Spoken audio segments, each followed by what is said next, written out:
Vamos conversar ao vivo com o nosso correspondente direto de Londres, o Sérgio Ucci, que está ao vivo conosco, acompanha de pertíssimo todas as atualizações a respeito deste conflito. Sérgio, boa tarde para você, seja muito bem-vindo, desde já obrigada pela participação aqui no Poder Expresso.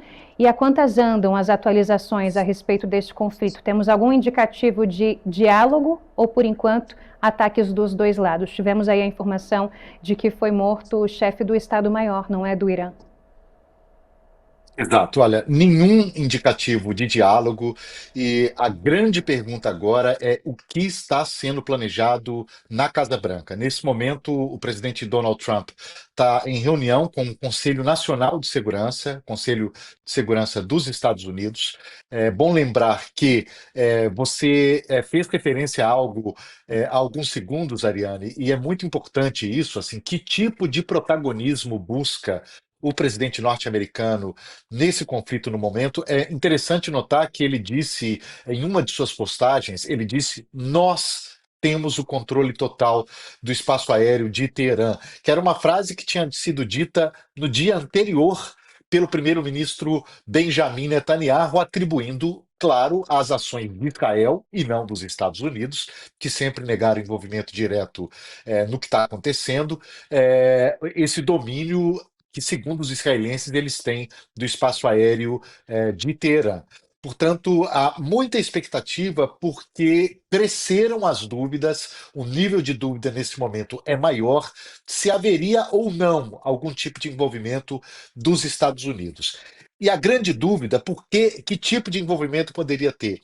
Se os Estados Unidos e se Israel, se esses países querem enterrar de vez o programa nuclear uraniano, ou pelo menos atrasar em décadas o desenvolvimento, a possibilidade de desenvolvimento de uma arma nuclear, eles teriam que bombardear uma das bases nucleares, que é uma das mais secretas do Irã, e que fica a quase 100 metros de profundidade em uma montanha.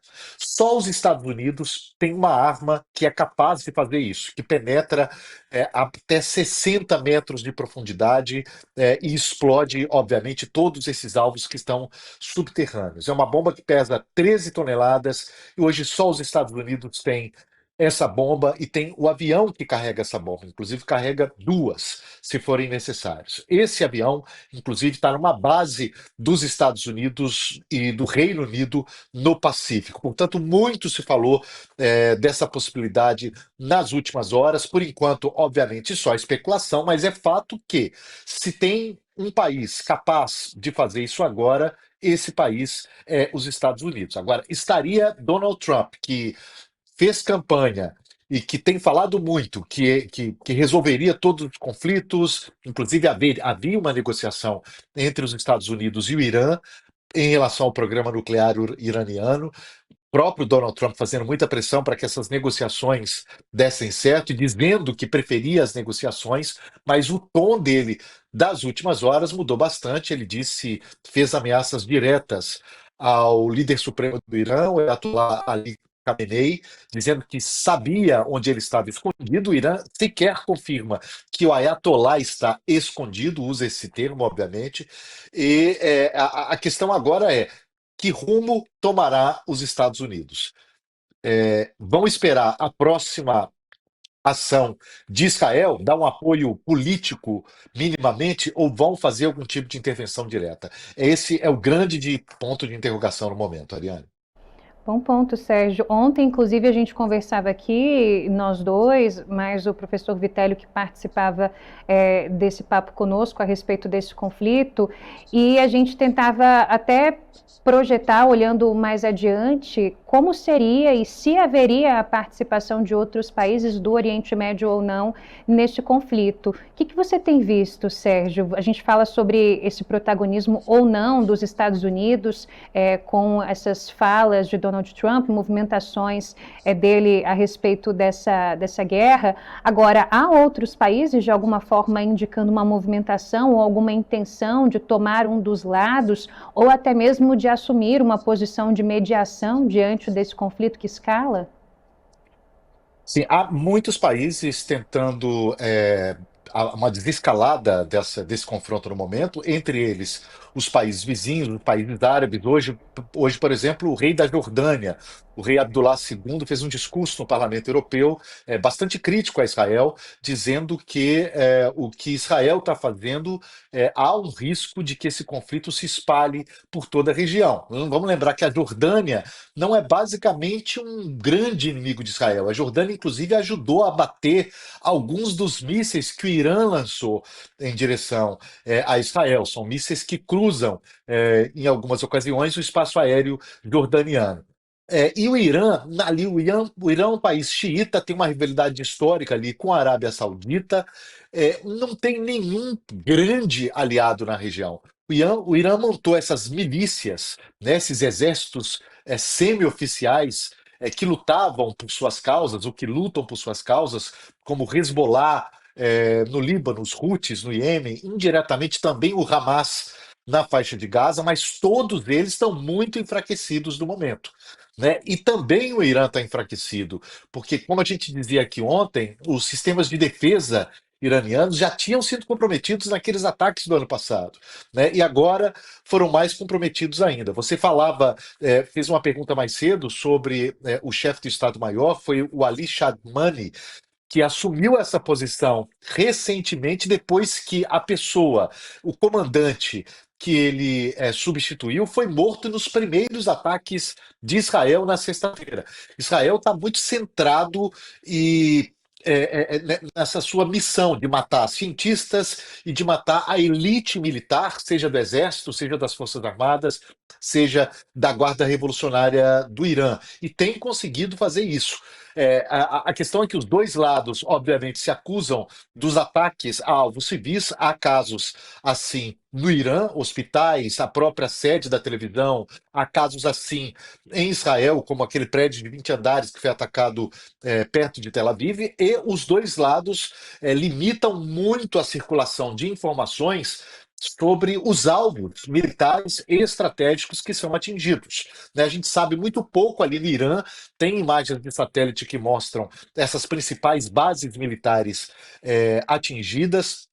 Do lado israelense, os iranianos dizem que atingiram um prédio da Mossad. Israel impõe ali uma censura em certas informações durante um período de guerra. Todo jornalista que chega ao país tem que assinar um compromisso, inclusive, a não documentar, não reportar certo tipo de informação que, segundo Israel, compromete a segurança do país. Fato é que há um estrago ali dos dois lados, mas segundo 11 de cada 10 analistas, esse estrago hoje é muito maior do lado iraniano, porque Israel conseguiu impor ali a sua superioridade militar. E algo também muito importante nessa análise, eu acho, Ariane, é que conseguiu também tirar o foco da faixa de Gaza, que é onde politicamente Israel estava mais fraco, obviamente, né? Se militarmente estava muito forte, politicamente muito fraco, porque vinha daí justamente as críticas da maior parte do mundo, inclusive dos aliados israelenses, que agora defendem Israel na questão com o Irã.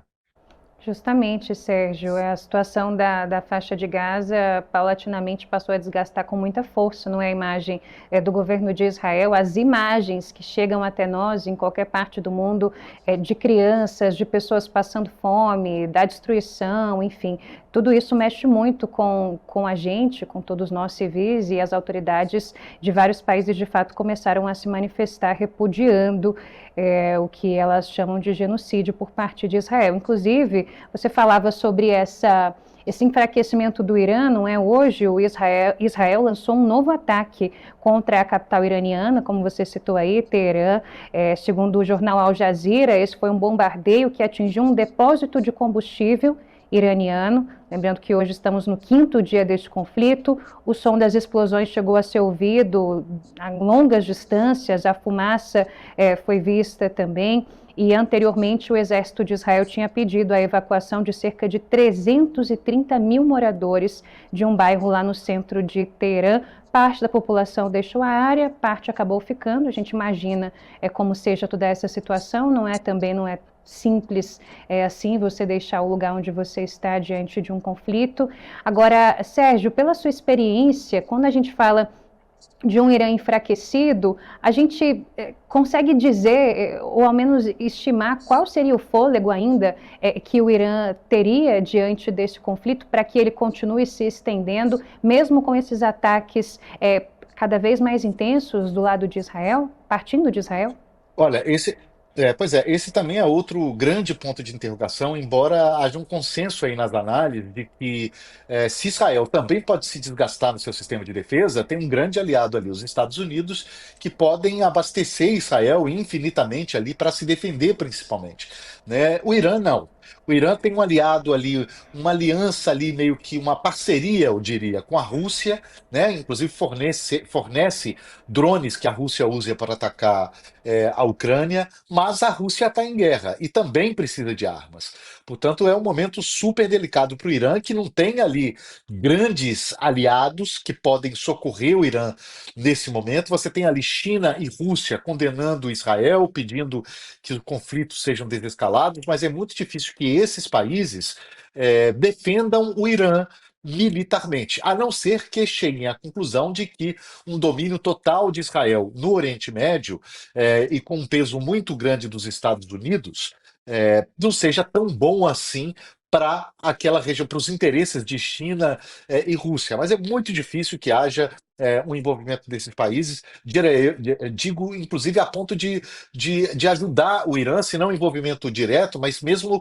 ajudar o Irã com equipamentos militares, com armas. Acho muito pouco provável. Portanto, a situação do Irã, em termos políticos e em termos militares, é muito mais delicada do que a de Israel no momento. Perfeito. Esse foi Sérgio Uti, nosso correspondente em Londres, nos ajudando a entender um pouco mais desse conflito entre Israel e Irã. Sérgio, muito obrigada pelas informações. Um bom trabalho para você por aí. Obrigado, boa noite. SBT News, o maior canal de notícias do YouTube.